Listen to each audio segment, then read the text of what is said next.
Om Swastiastu, salam sejahtera untuk kita semua. Terima kasih atas kesempatan yang telah diberikan oleh Bapak Ibu Lanang Patra Adi Wirawan selaku dosen pengempu mata kuliah Sumber Daya Alam dan Lingkungan. Pada kesempatan kali ini, kami kelompok 2 akan memaparkan presentasi dengan tema pengelolaan sumber daya alam terhadap lingkungan.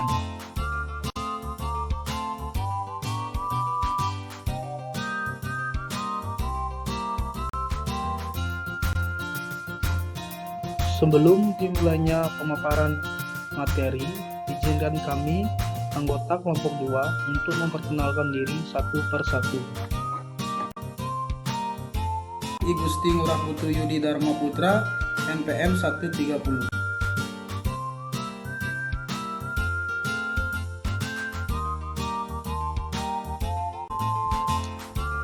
Perkenalkan, nama saya Gusti Agung Yogi, NPM 135.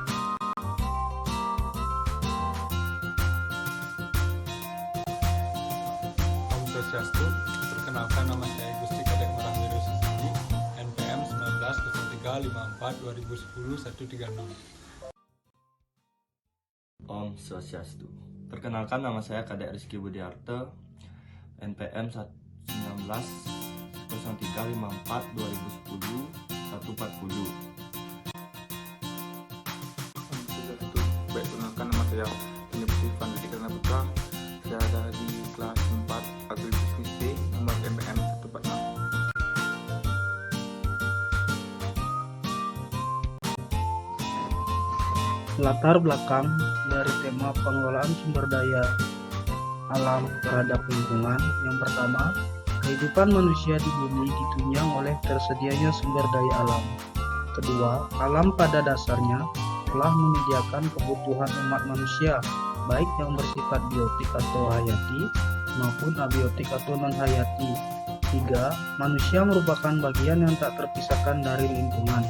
Kehidupan manusia tergantung pada kelestarian lingkungan.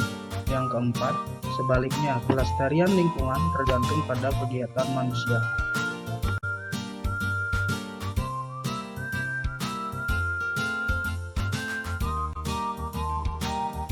Maksud dan tujuan dari tema pengelolaan sumber daya alam terhadap lingkungan antara lain: 1. Mengetahui konsep dan arti penting pengelolaan sumber daya alam terhadap lingkungan. 2. Mengetahui dan memahami data informasi permasalahan yang timbul dalam pengelolaan sumber daya alam terhadap lingkungan.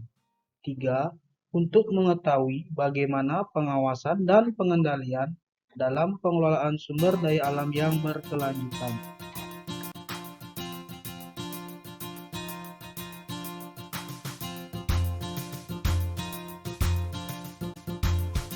Setelah kita mengetahui latar belakang dan maksud tujuan dari tema pengelolaan sumber daya alam terhadap lingkungan, langsung kita bahas materi pertama, yaitu A. Konsep pengelolaan sumber daya alam.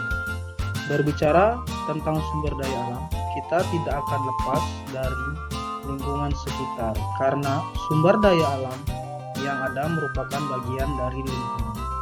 Ketersediaan sumber daya alam di muka bumi ini adalah sangat beragam dalam penyebarannya. Di satu tempat, ada yang memiliki sumber daya alam yang melimpah ruah. Di sisi lain, ada tempat yang hanya memiliki sumber daya alam yang sangat sedikit. Menimbulkan dampak, entah itu positif maupun negatif. Dampak-dampak itu antara lain: berkembangnya teknologi. Perkembangan teknologi di sini juga memiliki dua sisi, yaitu sisi baik dan sisi buruknya. Sisi baiknya antara lain dengan adanya teknologi yang semakin modern ini, sumber daya alam sebagai contoh dalam bidang pangan dapat diatasi, salah satunya dengan kultur jaringan. Akan tetapi di sisi lain, perkembangan teknologi ini juga berdampak buruk bagi lingkungan apabila dalam pemakaiannya tidak sesuai dengan yang diharapkan. Contohnya, terjadi pencemaran udara, air dan tanah, serta suara atau kebisingan.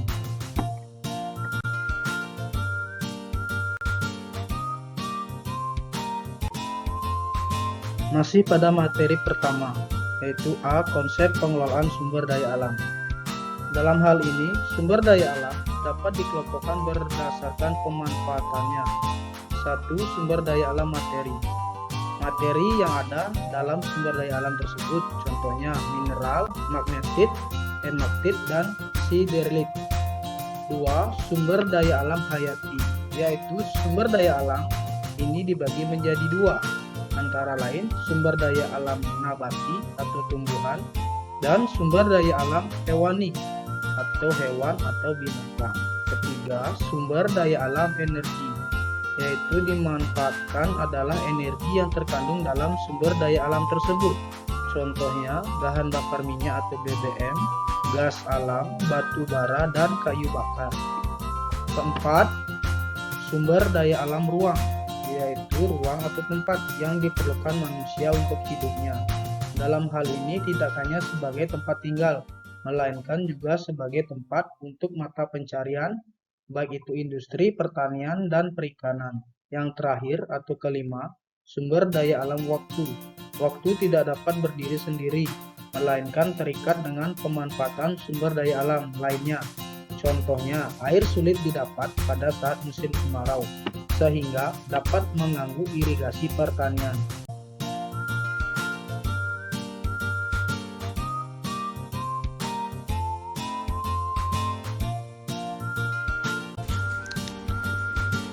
B. Informasi pengolahan SDA. Perlu diingat bahwa karena pentingnya peran sumber daya alam guna membangun daerah, maka setiap daerah perlu melakukan pengolahan sumber daya alam dengan baik. Pengolahan yang baik menjamin digunakannya sumber daya alam bagi kesejahteraan masyarakat secara berkesinambungan. Untuk dapat mengelola sumber daya alam dengan baik dan menggunakan sebagai motor pembangunan di daerah, perlu ada sekurangnya suatu standar minimum informasi yang sistematis mengenai potensi sumber daya alam di daerahnya.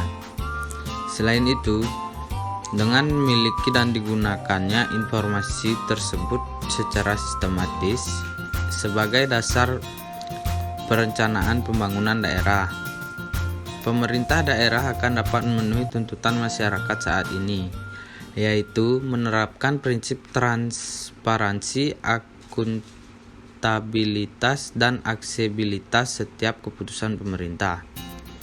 Informasi sumber daya alam yang sistematis ini bisa dimiliki oleh pemerintah daerah. Jika pemerintah daerah mengetahui semua bagian pendataan sumber daya alam di daerahnya, tahu dan mempelajari data apa saja mengenai sumber daya alam di daerah yang sudah ada, secara efisien dapat mengakses seluruh data yang ada. Untuk selanjutnya, pemerintah daerah melakukan kompilasi terhadap sumber daya alam yang ada hingga terbentuk sekurangnya suatu sistem informasi sumber daya alam yang memenuhi standar minimum yang diperlukan untuk membuat perencanaan pembangunan daerah. Seandainya suatu standar minimum informasi sumber daya alam tidak dapat dibentuk oleh pemerintah daerah, maka seyogyanya lah pemerintah daerah memberikan prioritas yang tinggi terhadap upaya pendataan sumber daya alam guna melengkapi data yang sudah ada. Dengan demikian, segera dapat terbentuk standar minimum informasi sumber daya alam untuk daerah. Sistem informasi sumber daya alam dan lingkungan atau SIPANDA adalah layanan informasi mengenai sumber daya alam dan lingkungan wilayah darat, pesisir, dan laut berbasis data satelit penginderaan jauh. Informasi ini ditunjukkan sebagai bahan masukan bagi para pemangku kepentingan, diantaranya Kementerian Pertanian, Kementerian Lingkungan dan Kehutanan, Kementerian Kelautan dan Perikanan, pemerintah daerah dan lain-lain, baik di tingkat pusat maupun tingkat daerah untuk pengelolaan sumber daya alam dan lingkungan yang lestari.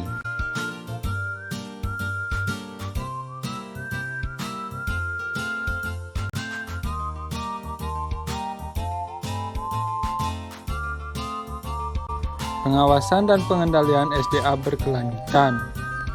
Pola pemanfaatan sumber daya alam harus memberikan kesempatan dan peserta aktif masyarakat adat dan lokal, serta meningkatkan kemampuan masyarakat untuk mengelola sumber daya alam secara berkelanjutan. Sistem hukum yang berkaitan dengan pengelolaan sumber daya alam harus memiliki perspektif berkelanjutan, penghormatan hak asasi manusia, demokrasi, kesetaraan gender, dan pemerintah yang baik. Untuk mencapai tujuan dan sasaran yang telah ditetapkan di atas GBHN 1999 sampai 2004 mengamatkan 1. Mengelola sumber daya alam dan memelihara sumber daya dukungan agar bermanfaatan bagi meningkatkan kesejahteraan rakyat dari generasi ke generasi.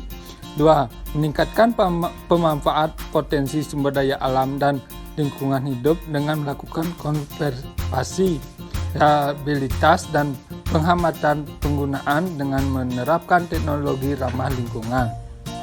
3.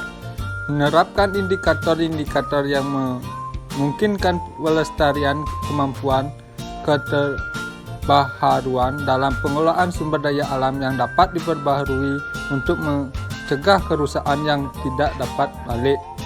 4.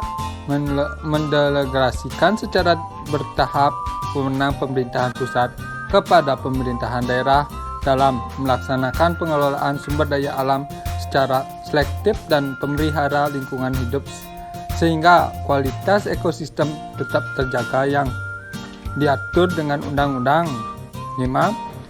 Mendaya gunakan sumber daya alam untuk sebesar-besarnya memakmurkan rakyat dengan memperhatikan kelestarian fungsi dan keseimbangan lingkungan hidup, pembangunan yang berkelanjutan, kepentingan ekonomi dan budaya masyarakat lokal, serta penataan ruang yang pengusahanya diatur dengan undang-undang.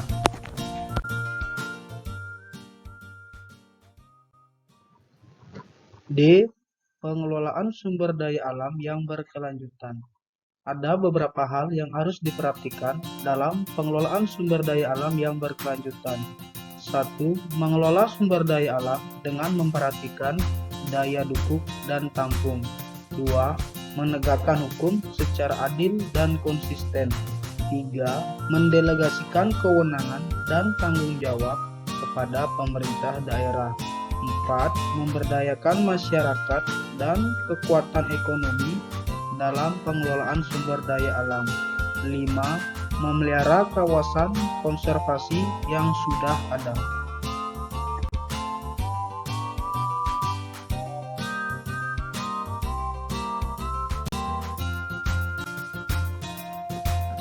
Dengan memperhatikan tujuan dan sasaran yang telah ditetapkan, yang merupakan cerminan dari prioritas kegiatan yang akan dilakukan dalam bidang sumber daya alam dan lingkungan hidup, dengan menarik kesimpulan: 1. Pengembangan dan peningkatan akses informasi sumber daya alam dan lingkungan hidup. 2. Peningkatan efektivitas pengelolaan, konservasi, dan rehabilitasi sumber daya alam. 3. Pencegahan dan pengendalian kerusakan dan pencemaran lingkungan hidup. 4. Penataan kelembagaan dan penegakan hukum, pengelolaan sumber daya alam dan pelestarian lingkungan hidup. 5.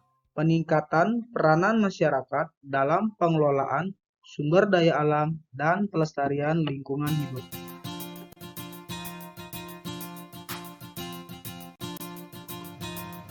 Demikian presentasi dari kelompok kami. Kurang lebihnya kami mohon maaf. Semoga bermanfaat. Kami ucapkan terima kasih. Om Santi Santi Santi Om.